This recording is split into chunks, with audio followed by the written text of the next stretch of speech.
그 다음에 제자에게는 자, 이분이 내 어머니시다 하고 말씀하셨다. 그때부터 그 제자는 그를 자기 집으로 모셨다. 앉아주십시오. 오래된 나무가 있습니다. 오래된 나무는 화려하지 않습니다. 눈에 띄지도 않고 오래 있었기 때문에 눈여겨 보이지 않습니다. 그리고 그 나무는 자기를 굳이 설명하지 않습니다. 한여름이 되면 사람들은 그 나무 아래로 모입니다. 그늘이 있거든요. 그 나무는 말없이 그늘을 내어줍니다. 오래 서 있기 때문에 누군가 쉴 수 있는 자리가 됩니다. 나무가 주는 것은 열매만이 아닙니다. 우리는 나무를 열매로만 생각하지만 오래된 나무가 줄 수 있는 것은 오히려 열매보다 큰 부모님의 사랑이 그렇습니다. 부모님도 젊었을 때는 자기 인생을 살아내려고 열매를 맺어보려고 애썼을 것입니다. 젊은 나무일. 그러나 어른이 되고 부모님 연세 드시면 그분들 밑에는 그늘이 생깁니다. 우리가 그 그늘에서 산 것입니다. 우리 오래된 나무의 그늘은 눈부시지는 않고 세련되지는 않습니다. 그리고 그분들의 표현은 서툽니다. 말도 투박해요. 그러나 돌아보면 우리가 무너지지 않도록 버텨준 그늘이 되었습니다. 그 사랑 때문에 우리가 여기까지 왔습니다.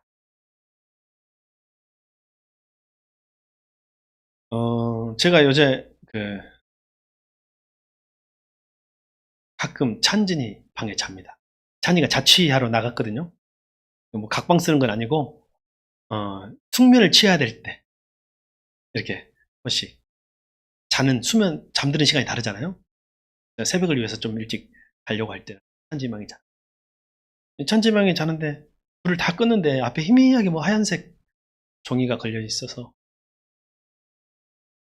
달력이 어머니가 봤던 글씨 큰 달력 있죠. 제가 걸어드렸던 거. 2024년 5월.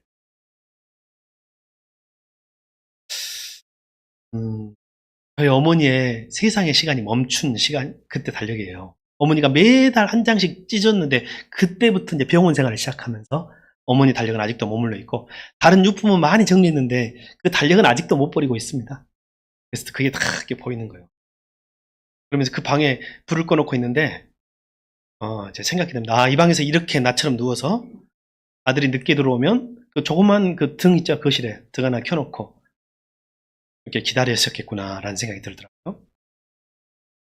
그러면서 잔소리 하십니다. 일찍 다녀라. 밥 먹었냐?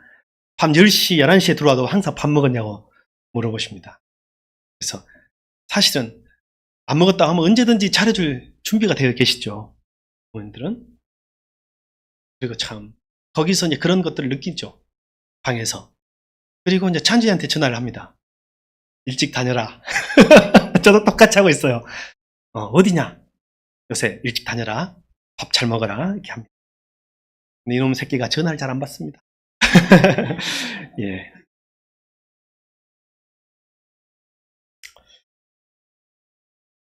모든 가정의 기억은 다 따뜻하진 않을 것입니다. 어떤 분에게는 부모라는 이름이 감사이며 동시에 아픔일 수도 있습니다.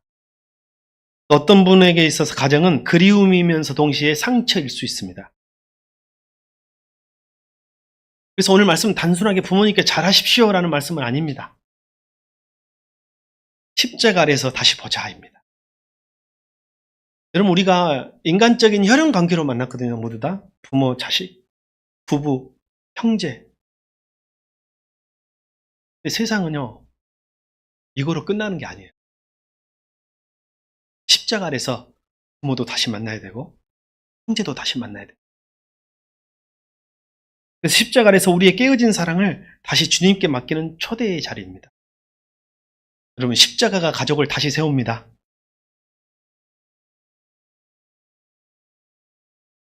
가까운 사랑은 이상하게도 조용합니다. 오래된 나무, 존재감이 없는 것처럼. 늘 곁에 있었기 때문에 그 크기를 잘 모릅니다. 매일 반복되기 때문에 그 수고를 특별하게 여기지 못할 때가 있습니다. 밥상에 놓여진 한 끼 식사 차려놓고 와서 먹기를 바라는 마음. 늦은 밤까지 켜져 있던 작은 불빛, 아무 말 없이 기다려주던 시간들, 괜찮냐고 묻던 짧은 한마디.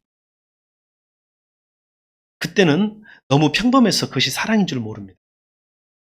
근데 시간이 지나면 그 평범함이 얼마나 큰 은혜였는지를 조금씩 알게 됩니다.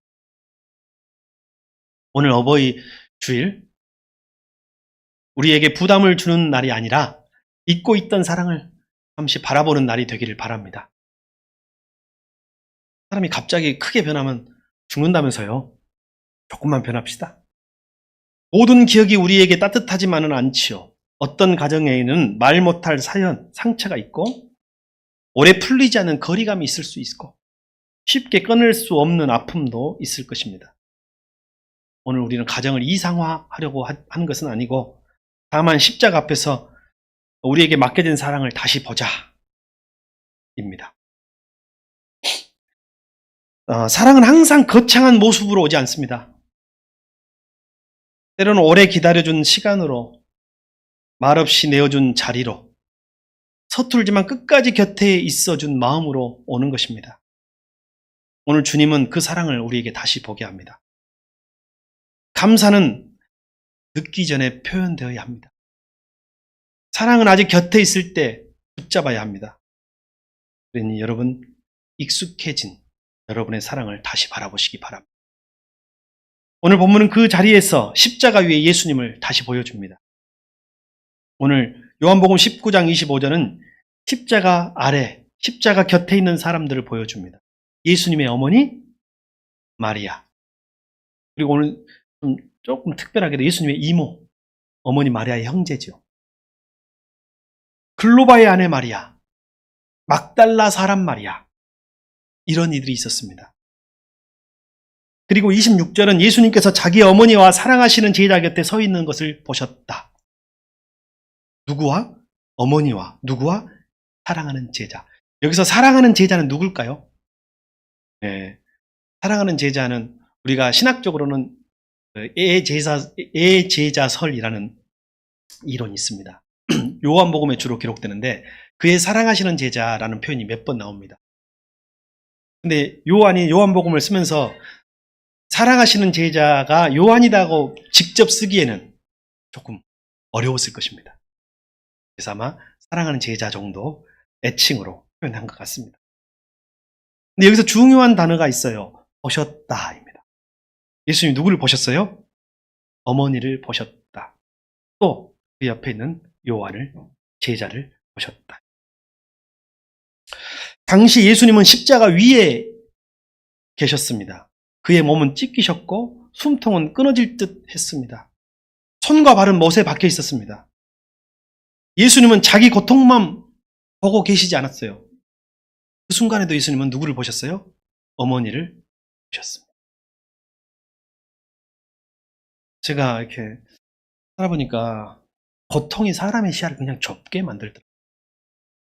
정윤호 지사님이 입원하시고 지난주는 또 아파서 못 나오셨어요. 이번 주에 이제 여러 가지 일로 잠깐 교회에 오셨어요. 제가 이런 말을 했거든요. 공감했습니다. 조금 젊었을 때는 자식 일 우선순위에 두고 살았는데 조금 지나면 내 건강이 더 중요해질 때가 오는 것 같아요. 그냥 자식들은 이제 컸으니까 잘 알아서 살잖아요. 집사님도 몸 좀 챙기세요. 라고 말을 했습니다. 왜냐하면 제가 보면 많이 아픈 사람, 오래 아픈 사람들은 조금 애처럼 바뀔 때 없잖아요. 부모님들이 좀 우리 부모님이 애처럼 바뀔 때가 있다 이러고 생각 안 했어요? 한없이 크다고만 생각했는데 당연한 거예요. 아프면요 사람이 시야가 좁아져요. 아프면 자기 아픔밖에 보이지 않는 것이 사람입니다. 억울하면 자기 억울함밖에 보이지 않는 것이에요. 남을 헤아릴 여유가 없어요. 사람은. 힘들면 자기 무너짐밖에 안 보입니다. 그런데 예수님은 십자가 위에서도 어머니를 보셨다. 성경이 이렇게 말합니다. 그리고 그 어머니에게 이렇게 말씀하십니다. 개혁성경에 여자여 보소서 아들입니다. 여자여. 좀 거리를 두는 것 같고 차가워 보입니까? 그 말이 아닙니다. 이제는 태어난 혈연 관계를 넘어서 십자가 아래에서 더 넓은 새로운 관계로, 새로운 관계의 돌봄으로 어머니를 초대하고 있는 거예요. 그리고 27절에 그의 제자에게, 요한에게 말씀하십니다. 보라, 너의 어머니. 그때부터 그 제자가 마리아를 자기 어머니로 여기고 자기 집에서 마지막까지 모셨다. 성경이 이렇게 기록됩니다. 오늘 본문의 중심이 이렇게 드러납니다. 19장은 예수님의 죽음이 결코 실패가 아니다라고 말하고 있어요. 여러분, 예수님의 죽음이 인간의 눈으로는 실패처럼 보이잖아요. 하나님의 눈에는 결코 실패가 아닙니다. 완성입니다. 예수님은 무너져 가시는 것이 아니라 하나님께 받은 사명을 끝까지 이루고 계십니다. 그러므로 어머니를 제자들에게 맡기신 것은 이 장면 또한 단순한 인간적 배려가 아니라 십자가의 사랑이 만들어내는 새로운 관계의 질서 아래 어머니도 초대하고 제자도 초대하는 것입니다. 그래서 예수님은 십자가에서 죄인을 구원하셨습니다. 동시에 무너진 관계를 세우셨습니다. 십자가는 하나님과 우리 사이만 회복하는 자리가 아니라 십자가는 우리와 우리 곁의 사람 사이를 다시 맡기는 자리가 됩니다. 그래서 십자가가 가족을 세웁니다. 제가 이번에 목장을 다시 시작해가지고 주위에서 좀 자랑을 했었어요. 우리 이제 다시 목장 시작했습니다. 가정교회 잘해보려면. 가정교회를 안 하시지만 늘 부러워하는 선배 목사님, 그분도 목회를 아주 잘하세요. 이 목사님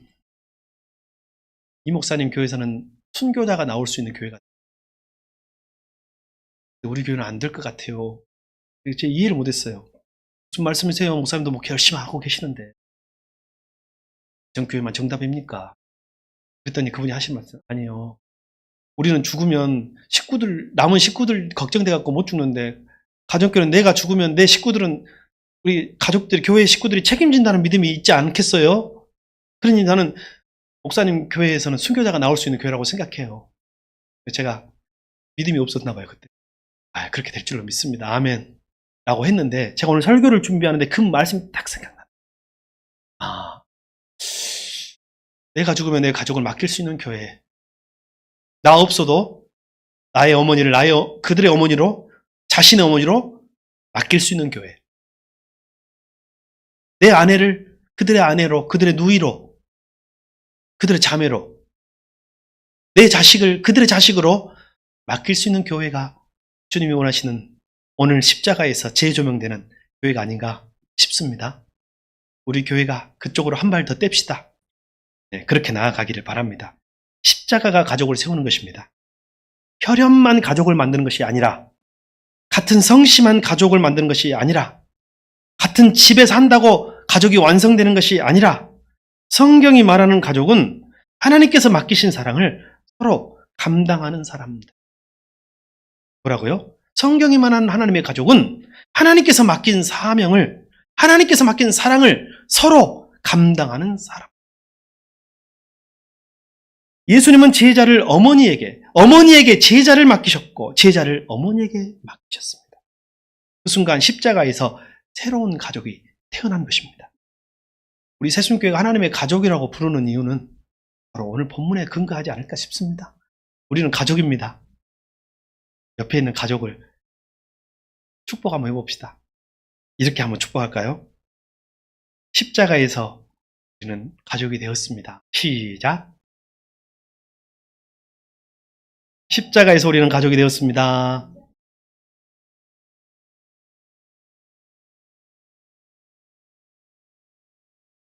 오늘 본문 앞에서 우리는 조용히 우리 삶을 돌아봅니다. 주님께서 내게 맡기신 사람이 있습니다. 좀 배우자. 자식들, 직장 식구, 또 교회 안에 외로운 한 사람일 수 있겠습니다.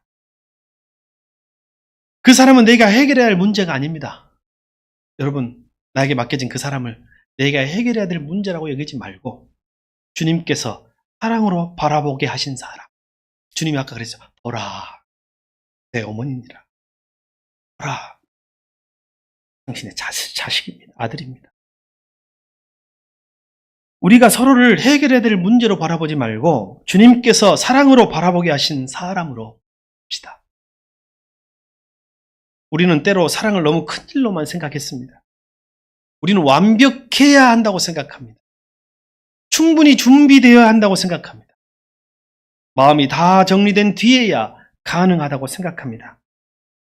하지만 사랑은 완벽한 상태에서 시작되는 것이 아닙니다. 사랑은 오늘 보라, 작은 시선에서 시작됩니다. 바라봄으로 시작되는 것. 다시 바라보는 것, 다시 마음을 여는 것, 다시 곁에 서려는 것, 그 작은 움직임 속에서 사랑은 다시 시작합니다. 2차 세계대전 때 많은 유대인들을 살렸던 가족, 코리텐붐 여사, 세계를 다니면서 역사의 증언이 되었고 그때 상처받고 고통받은 자들을 위로하는 사람. 코리텐붐 여사의 어린 시절 그 가정에 대해서 좀 이야기하고 싶습니다. 전쟁의 어두운 시대에 그 가정은 자기 집을 자기 가족만을 위한 안전한 공간으로 여기지 않았습니다. 위험한 사람, 숨을 곳이 없는 사람들을 숨겨주었습니다. 그 집은 편안한 집이기 전에 사랑을 맡은 집이었고 그 집은 소유의 공간이기 전에 생명을 품는 피난처였습니다. 우리 한국은 집에 대한 소유욕이 너무 강한 나라예요. 세계에서 제일 강해요. 내 집, 부동산, 내 영역. 그러나 그들의 그 집은 소유의 공간을 넘어선 그 이전에 생명을 품는 피난처였습니다. 그들이 대단한 사람들이어서 그렇게 한 것이 아니라 그들은 자기 집을 자기의 것으로만 여기지 않았다고 합니다. 하나님께서 맡기신 생명을 품는 자리. 우리 교회를 우리의 것으로만 여기지 맙시다. 하나님께서 맡기신 생명을 품는 자리임을 믿습니다. 우리의 집을 우리의 집, 나의 소유로만 여기지 맙시다. 하나님께서 맡기신 생명을 품는 자리로 봅시다. 이것이 십자가 아래서 태어난 가족의 모습이에요. 복음 안에서 가족은 하나님께서 맡기신 생명을 함께 품는 자리입니다. 예수님은 십자가 위에서 말씀하십니다. 보라, 내 어머니. 이 말씀은 마리아와 요한에게만 주신 말씀이 아니라 오늘 저와 여러분에게 주시는 말씀입니다. 보라, 내 부모라. 보라, 내 가족이다. 보라, 내 목장 식구라. 보라, 내가 돌보아야 할 한 영혼이라. 여러분, 사랑은 단순한 좋은 감정이 아니라 맡겨진 책임이에요. 사랑은 생각이 아니라 실제적 돌봄입니다. 오늘 말씀을 단지 이렇게 끝내면 안 되겠습니다. 부모님한테 잘합시다. 가족을 잘 돌봅시다. 물론 맞는 말입니다. 그러나 복음은 이보다 훨씬 깊은 것입니다. 우리는 본래 하나님을 떠난 사람들이었습니다. 하나님을 아버지라 부르면서도 우리는 아버지의 마음을 몰랐던 사람입니다. 하나님의 사랑을 받으면서도 그 사랑을 당연하게 여겼던 사람들입니다. 하나님이 주신 사람들을 사랑한다고 하면서도 정작 그들을 돌보는 일은 미루었던 사람이 우리입니다. 우리는 사랑을 받은 사람인데 사랑을 흘려보내지는 않습니다. 여기에서 우리는 복음이 필요합니다. 왜 십자가가 필요하냐면 그런 우리를 위해 예수님이 십자가에 달리셨거든요. 예수님은 단지 외로운 사람을 위로하신 것이 아니라 하나님을 떠나 자기 중심으로 살아온 우리의 죄를 자기 몸에 짊어지셨습니다. 우리가 잃어버린 아버지의 집으로 돌아갈 길을 자신의 피로 친히 여신 것입니다. 예수님은 우리 죄를 대신 지셨습니다. 우리가 끊어버린 하나님과의 관계를 자신의 몸으로 다시 여셨습니다. 십자가 아래서 우리를 고아처럼 두지 않으십니다. 버려진 자를 자녀 삼으셨고 외로운 자를 가족 삼으셨고 상처 입은 자를 가족 공동체 안으로 부르셨습니다. 우리가 포기한 사랑의 자리에서 예수님은 우리를 포기하지 않으셨습니다. 이것이 복음입니다. 이것이 십자가가 가족을 다시 세운다. 우리의 가족을, 여러분의 가족을 혈연을 넘어서서 혈연의 가족이요 얼마나 취약한 줄 아세요? 요즘은 같이 가족인데도 남보다 못하게 사는 사람이 너무 많아요. 십자가 안에서 다시 만나요. 십자가는 하나님이 우리를 끝까지 맡으신 자리. 십자가는 예수님이 우리를 끝까지 돌보신 자리. 십자가는 무너진 사람들을 다시 가족으로 세우는 자리입니다. 오늘 성경은 우리에게 말합니다. 십자가가 가족을 세운다. 십자가가 교회를 세운다. 십자가가 공동체를 세운다. 세순가족 여러분, 하나님의 가족 여러분, 오늘 우리는 부모님의 사랑을 기억합시다. 오래된 나무처럼 말없이 그늘이 되어준 사랑. 그러나 그 사랑에만 머물지 말고 예수님께서 우리에게 다시 사람을 맡기십니다. 보라. 주님이 십자가에서 우리에게 보라 하신 사람. 부모님을 맡기셨고, 가족을 맡기셨고, 목장과 식구들을 맡기셨고, 교회를 맡기셨고, 상처 입은 한 사람을 맡기셨습니다.